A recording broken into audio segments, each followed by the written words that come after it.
Yes, welcome to another edition of our Applied Professional and Executive Coaching 101 conversation. With me, as always, my co-host, Coach Mishti. Earlier on, I joked and said, "Welcome back to Mumbai." You were on a trip to Delhi. So it's about 2 hours flight, so it's quite a distance. And you are a foreigner in Delhi, aren't you? Yes, yes, I am. But it's Yeah. like, going from the capital to coming back to the financial capital. So Mumbai is the Oh, yeah. financial capital. So from the Yeah. capital of the country coming back to the financial capital, that's Mumbai. Yeah. That's Mumbai. Yes. And how is the weather that side today? So the weather, it's humid. How is it in your side of the country? How's the weather Yeah, there? it's springtime and we are in the Highveld. I don't know about Mokadi, but for me it's a little bit chilly today. But otherwise, it's not something to worry about. It's a beautiful weather we are having. Yes, welcome to our guest today, our special guest, Mokadi Mathye, who's the president of COMENSA. I am Sam Zimmer, I'm the host, and this show is brought to you by COMETSA Global Online Channels. This is the show about coaching by coaches. So we are coaches talking about the coaching profession to inspire fellow coaches across the globe and those who might be interested in becoming coaches. And today, specifically hosting the president of Coaches and Mentors South Africa. We'll get to know him and we'll get to engage with him. Yeah, how are you doing, Mugadi? I'm fine, thank you, Sam, for asking. Wonderful. Good. Over to you, Mishti. Thank you, Sam. Greetings, everyone. Very warm welcome to the show. It's always wonderful to be on this platform and welcome all the fantastic coaches that are there across the globe. And may I begin by saying greetings, Mr. President. It's wonderful to have you on the show, Mr. Mokadi, and I'm very keen to know about your journey, about your life, your childhood, and let's start from the very beginning, as they say. So, if you could tell us a little bit about your childhood, where did you grow up, how were those experiences? So it'd be lovely to know about that.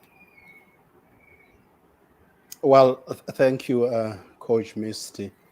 Perhaps let me start by saying I was born and bred in Limpopo. Um, in fact, from Polokwane, it is about 65 kilometers next to the Capricorn, Tropic of Capricorn, yeah. There is a village called Botlokwa Haramokgopa. That's where I was born and bred. My primary school, higher primary school, and high school were also done in this village. So the high school that I attended is known as Mukomeni High School, quite well known. The majority of people actually had done their matric years in Mukomeni High School.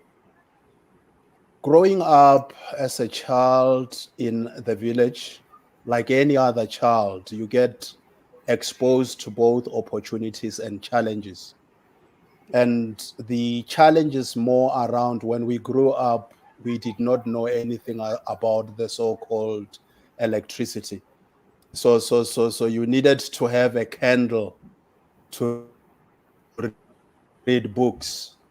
And as time progresses, and I can even fast forward to today, where people are exposed to the beauty of electricity and all that. I remember very young when we would go to the church on Sundays, play soccer, and I actually was very good in playing soccer. Don't ask me why I did not consider doing it on a professional level. That's another subject for another day. So my life then moves from Limpopo province post-matric at Mokomena High School, and I came to Gauteng and have been in Gauteng since then. Yes.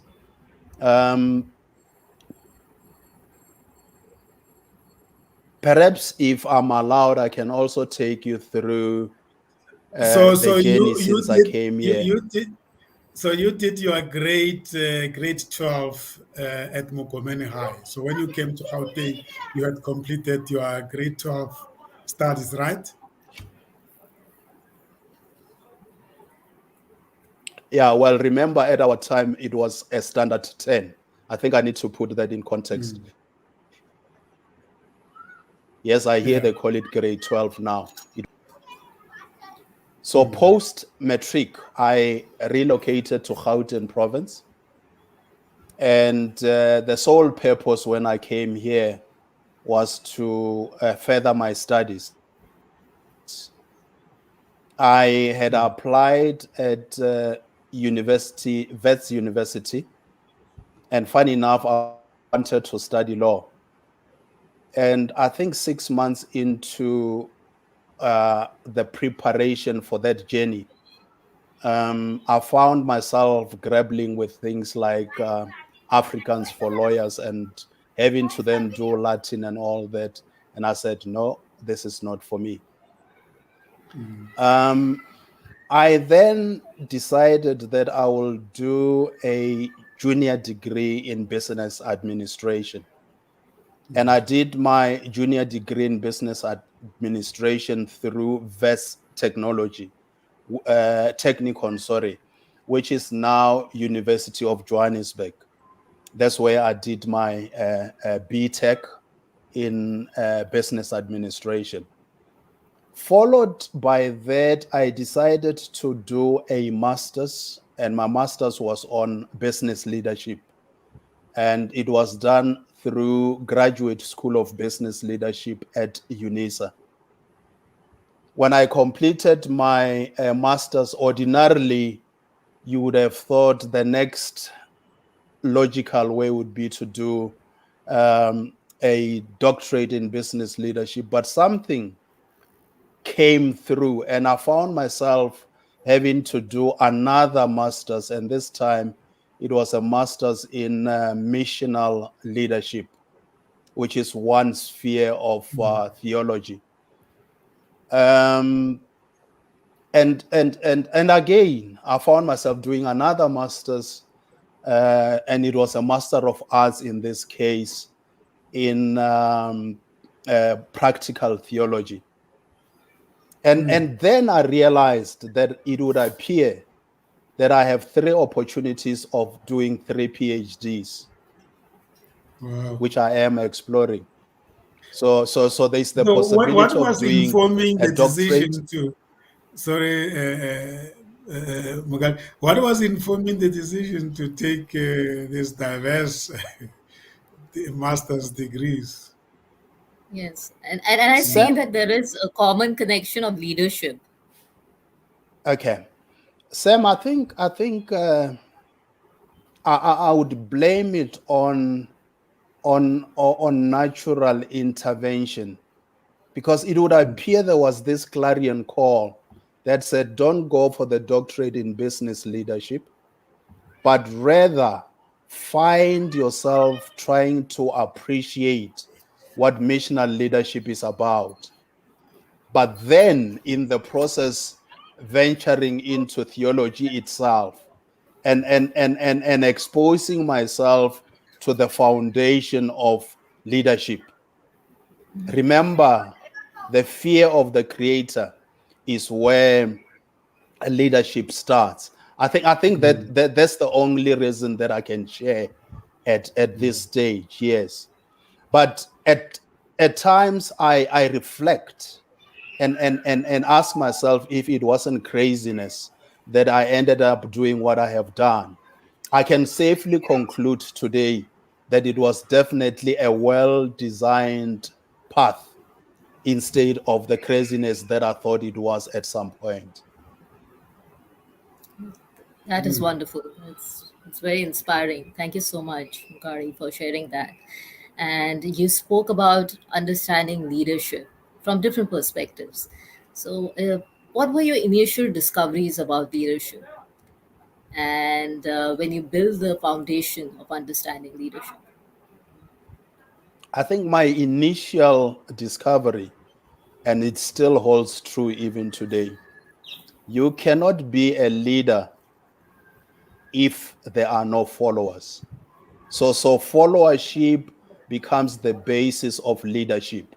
If you don't appreciate what followership is about, the likelihood of not being a good leader exists. So there has to be an understanding of what it means to be a leader, but also understanding that without the followers or without the interest of the followers, you cannot be a leader. Wow, I might beautiful. add, if I may, Yeah. what I wanted to add is that I'm currently investigating, I think that's the right word. I'm currently investigating what is called transpersonal leadership. And the basis of that is leadership and the need to appreciate that it is not about you as the leader. It is about both the internal and external stakeholders that you are expected to lead. Yes. Or did you have any leadership roles at high school and the university, or it only happened once you started studying the leadership, part leadership? In fact, in grade in standard 9, which is grade 11 and grade 12, I was the prefect of the class. So the leadership I would want to submit started there, because being a prefect at a high school is certainly not a child's play, particularly if we all are to appreciate that as students we tend to be very naughty, and having that role of being a prefect, I think, was the basis of leadership for me. I Normally also they played will a elect role. you. Normally they will elect you into that role Go ahead, on sir. the basis that you are either hardworking, or you are obedient, or you are doing very well. So which of the Sam, three you? I think naturally at school I was very hardworking, but also hardworking that's coupled with an element of intelligence, and it had nothing to do with being an obedient student. If anybody was to tell you in my absence how I was when I was a student, it would be another conversation. The truth be told, I thank the creator that there was this part of intelligence, but also working hard. Yes. So, I just want to, tap on that part of being the prefect and, your early experiences as a leader. So, when you need to drive discipline with children who are very mischievous, one either, brings in this element of fear and drives discipline through that, or through charismatic leadership, which also creates some basis of leadership. Where is it the charisma that works for leadership, or is it somewhere one has to bring in a fear-based approach as well?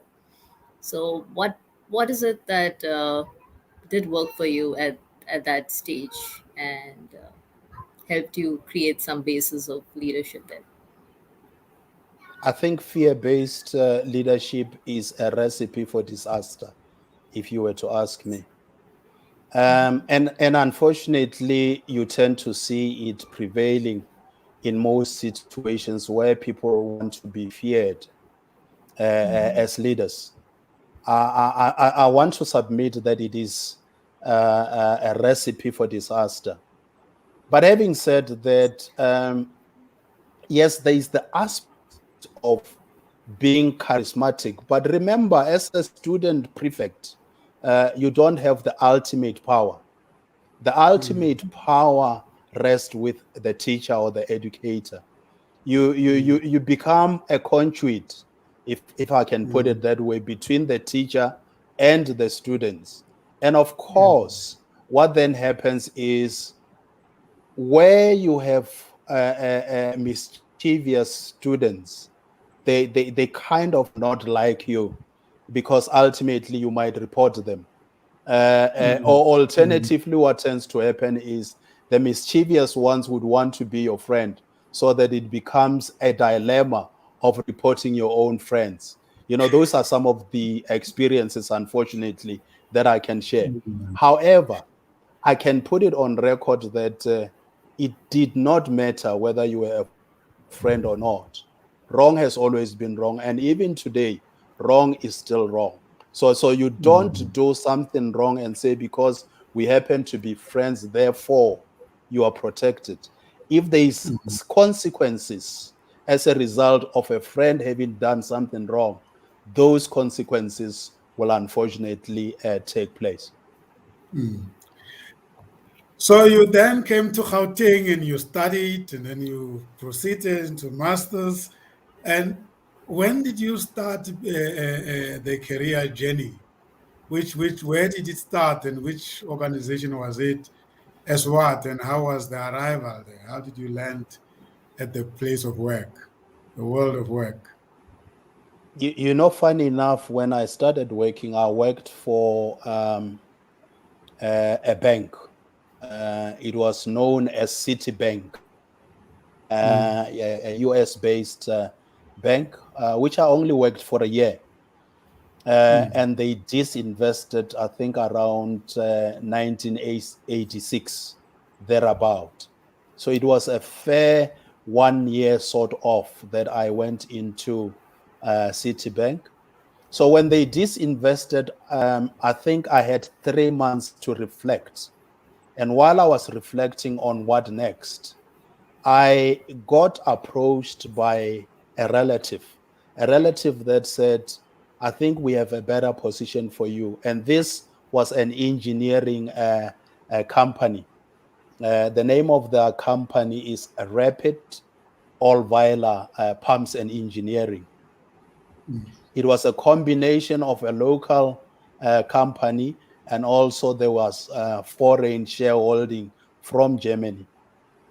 I'm happy to say I worked for this organization for almost 19 years. They're not very far from where your offices are, Sam. I have worked with them from a beginner. When I eventually left them, I was the director responsible for procurement and logistics. So I had really reached the ceiling, and got headhunted by a British organization also working in South Africa. And the name of that organization is AECC Pty Limited. I worked again for them for about 8 years. At that point, in fact, I can backtrack. Around 2004, I was still with Rapid Allweiler Pumps in Isando. I started realizing that I have acquired a number of experiences and skills. And I'm talking about international business skills, for example, but also all other experiences, knowledge that comes with working for a company that is owned half organization. And I thought, how am I going to eventually share this knowledge? And that was around 2004, where I was saying knowledge that's not shared becomes useless ultimately. How do I then go and share the knowledge? And it was at that point when I decided that there's a need to be a coach. There's also a need to be a mentor. But let me also indicate that by virtue of being a leader in any organization, you are bound to find yourself doing internal coaching as well for your own direct reports. So then I moved to AECC, and I was there for about 8 years. And I took literally a year where I said, where to? Because at that point I was saying, maybe it's time to consider other things. And when I took the sabbatical for a year, I found myself in contact with a Finnish organization from Finland through our own to try and understand what are the reasons why there are so much poverty in Southern Africa. And that saw me focusing on 10 countries in Southern Africa for a year. There were a number of lessons learned. The one painful experience, if I may share, was when I was in Kenya. In fact, Zambia. And when you are visiting a country, and one of the things that when kids, I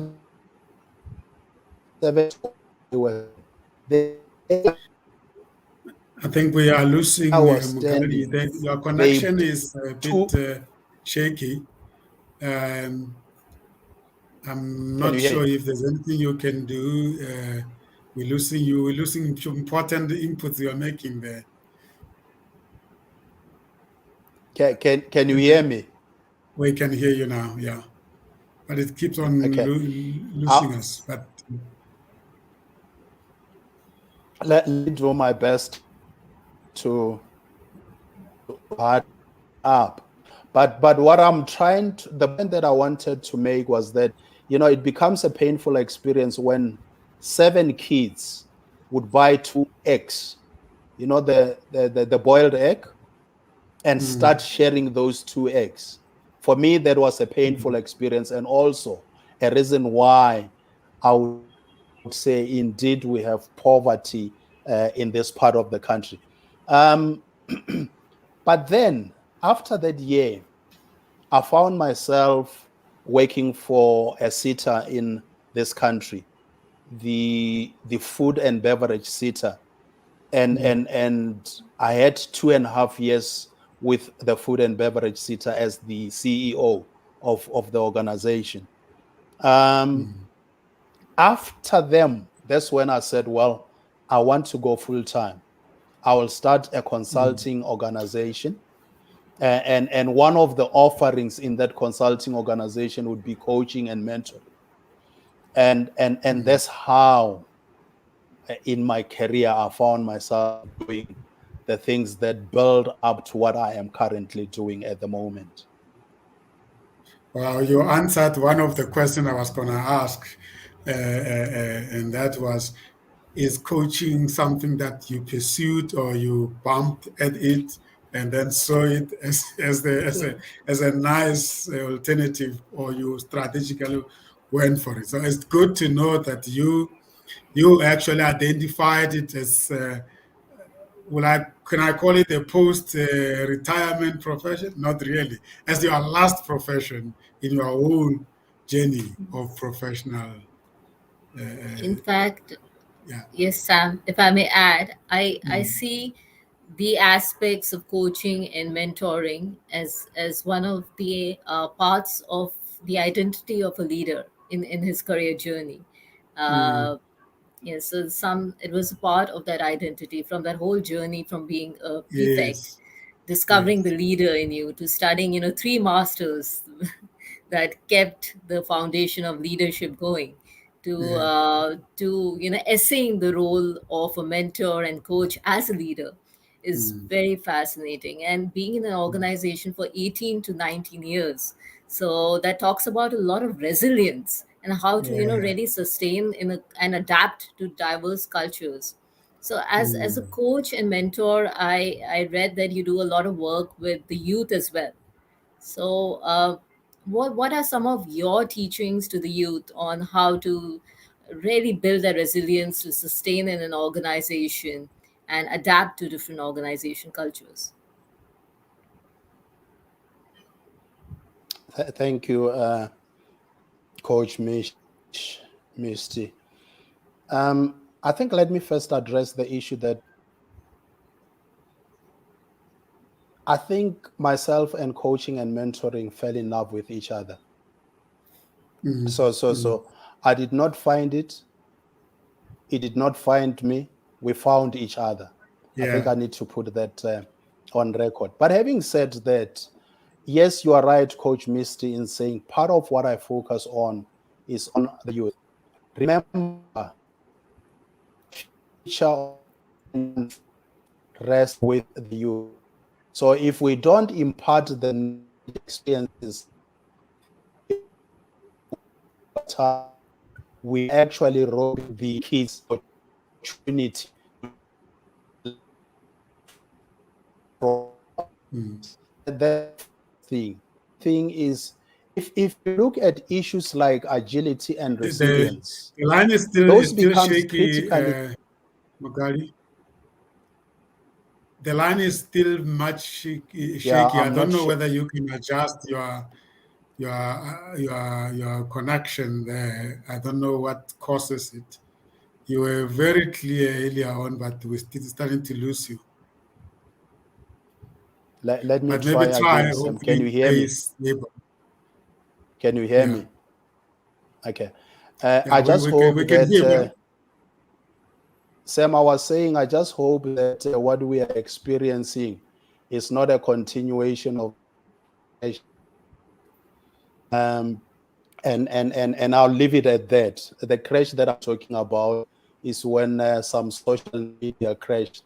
Uh, Let's leave that and let me continue. I was still saying the issue of agility and resilience are issues that we need to be engaging the, but where possible in the importance of the interventions as they grow up so they get to understand that there will be certain situations that they are exposed to, that they need to make immediate decisions. Instances where we see or need to actually be able to know act evaluations that are at stake, Coach Misty. Thank you. mm, mm. So we'll come back to this coaching topic. I want to take you back to say, so you decided to study theology. Was there a calling there that you were responding to? I want to believe so, Sam. I still believe that there was a call on the need to go into theology and its aspects. And I'm saying that because ultimately, for some of you who might know, I then became ordained into the self ministry in the Lutheran Church. Mm, So the culmination of this clarion call that I am talking about, yes. mm, mm. Wow, this is quite very interesting. It's so you were in corporate, but you had a particular vision. I mean, calling, and you had a strong belief that coaching and mentoring is what you are going to do. It's almost like you had a script that you were following. And I mean, we're going to link this with your role as the president of COMENSA. But this background for me, Mr. is almost like I'm unlearning and relearning him because we really never had this quite beautiful background conversation, and it just shows that there is a lot in the journeys of our lives that are very inspirational. It's just that sometimes we don't pay attention to it. This is really beautiful. So now have you ever had the ambition to become a leader of a body like a home of coaches and mentors as you are now? Because there's this journey that you follow that is like a script. Sounds like you were getting some insights or indicators as to where it's going to, or were you just responding Sam, to opportunities? Sam, I think the unfairness of life is that it doesn't come with some of the things happen and it takes time to understand the unfold of certain things. I'm trying to say, while you look at these tripartite events that have taken place, you actually get to understand that it would appear somebody was in charge and somebody continues to be in charge in shaping the young man that is now where you are saying, did I have an ambition of becoming the president of COMENSA? I think that's a very interesting question. Interesting question in that when I joined COMENSA, and I can say, I think it was in 2013, 16.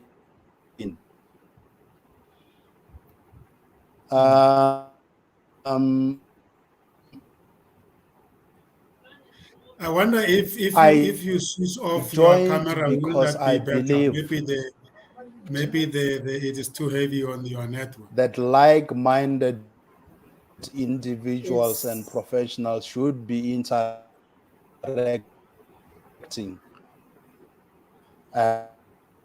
Did you get that, Mokadi? We're suggesting that perhaps way if or you switch off your camera, then it will be lighter. But unfortunately, we will not see your face because we're losing some valuable insights that you're sharing with us because of the network.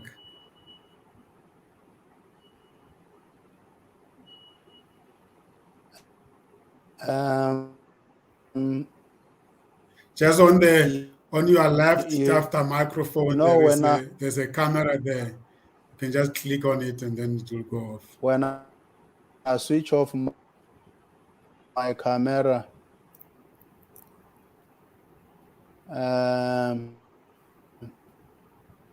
yeah, it's not going to be nice, obviously, but we're losing some valuable insights. Maybe let's just wait for him to come back. Maybe it will be better. Sometimes it does happen that the earlier connection was weak and then the second one can pick up. Let's try.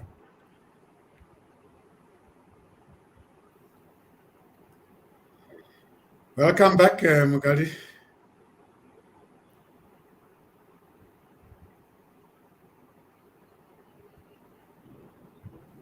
You can try to switch back your camera and let's see how it goes.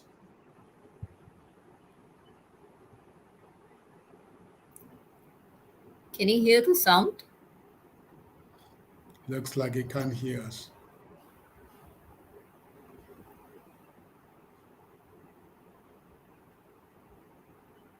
He is here, but it doesn't look like he can hear us.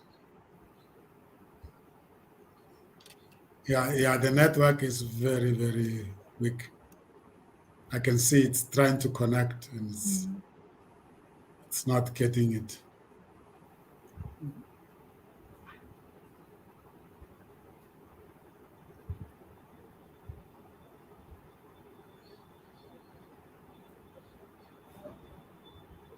Mokadi, are you back?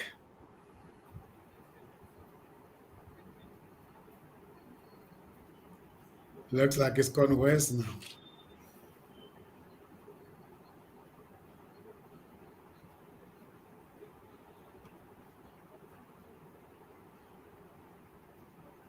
I mean, what a pity. Great story, this one, yeah? Yes, indeed. Do we do a recording? It's we can go offline and then try to do the recording and play it later. Yes. Because this network is not Yes, coping. yes. This will get interrupted again. So there will be an issue there. Yeah, we apologize for that. That's the one of the challenges of the network that we're experiencing. So we might have to record it